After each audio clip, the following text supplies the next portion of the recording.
Have you ever felt like your personality is just a collection of weird habits you can't explain?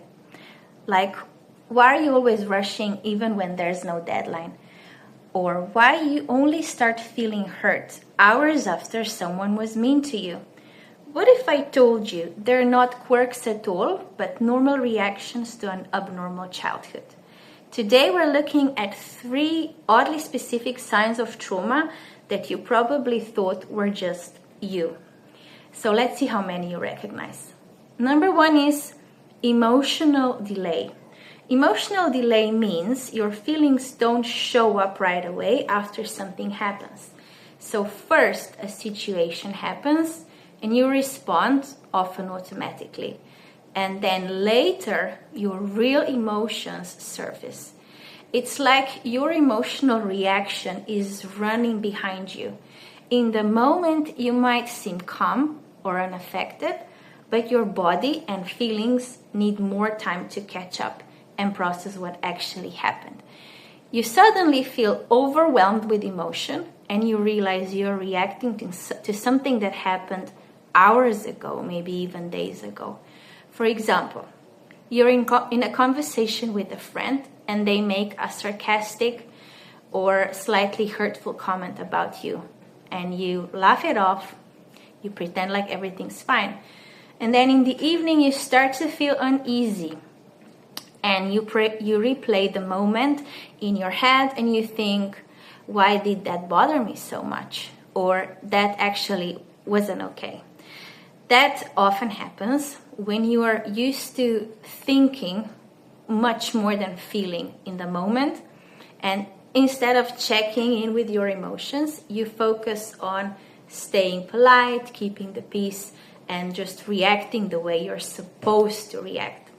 For people with a history of trauma and stress, this can be really common because people with serious trauma, they're used to ignoring their feelings and prioritizing others' needs and also staying alert to what's happening around them rather than inside them.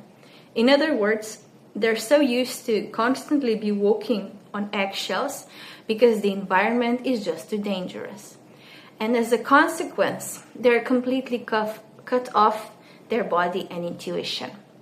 So real emotions do come, but they come later when the body finally feels safe enough to process them. And my recommendation for that would be to try not to respond to things right away, even when something feels just slightly off. Instead, buy yourself a little bit of time with a phrase like, let me check and get back to you in a couple of hours. And then try to do a quick body check. Notice what is happening with your chest and your stomach and your jaw, because these signals often show up before clear emotions. Your body is normally more honest and more direct than your emotions. Later that day, take a couple of minutes to replay the moment and really ask yourself, if I were completely honest, would I say yes? Or did that actually sit well with me?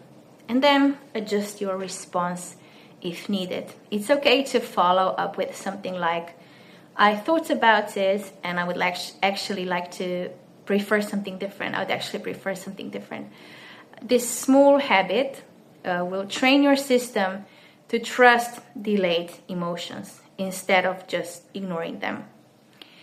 Number 2 would be constant rushing. And this is a pattern where you move through life as if everything is urgent, like you're always under pressure and racing against time. Maybe you notice you're always in a rush, even walking quickly, feeling tense, and treating small things like something extremely important, even if it's just having breakfast or doing the laundry. And this can also show up in much bigger ways, like feeling a need to keep up with life. For example, finish school, immediately move on to the next goal, maybe career, home, relationship, without ever really slowing down and feeling satisfied. This stems from shame and hypervigilance.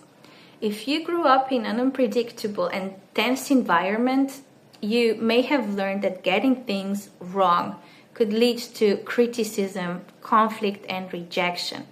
And now you stay constantly alert and try to do everything quickly and everything correctly, or you just try to do as much as you can, or you're just terrified of making a mistake.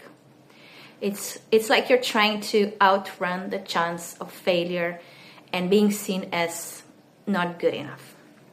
The reason this happens is actually very biological, because in people with trauma, the amygdala, which is the fear center of the brain, is too sensitive and too active. So the part of the brain that decides what's dangerous and what's not dangerous becomes too sensitive. And your body keeps getting stressed even when there is no objective danger.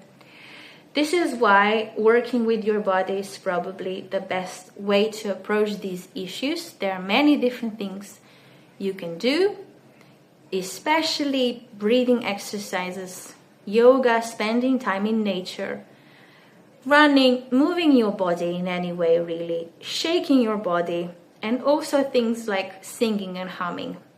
So just give this a try and let me know what you think. Number 3 for today would be just emotional regulation in general and different issues with emotional regulation. A person with serious trauma really struggles to manage the intensity and the duration of their feelings. So emotions can feel overwhelming, too big, or suddenly you might just shut down and feel completely numb. So, for example, someone might receive a small criticism at work and feel intense shame and anger that can last for hours, maybe even days. Or alternatively, they might feel nothing in situations where most people would feel hurt or upset. This often develops after trauma because the nervous system learns to stay in survival mode, where emotional responses are amplified to detect danger or to go into defense mode, or suppressed to avoid conflict because the person has learned that conflict is just too threatening. Personally, I think what helps the most is probably meditation. It will be really challenging at first, but in a few weeks, with the help of meditation and different mindfulness exercises, you will start to develop a completely different attitude towards your thoughts and feelings. And soon you will start to manage them in a completely different way. So let me know, what are your ideas for healing? What works for you? Do let me know in the comments, and don't forget to subscribe for part 2 and part 3. Thank you for exploring with me.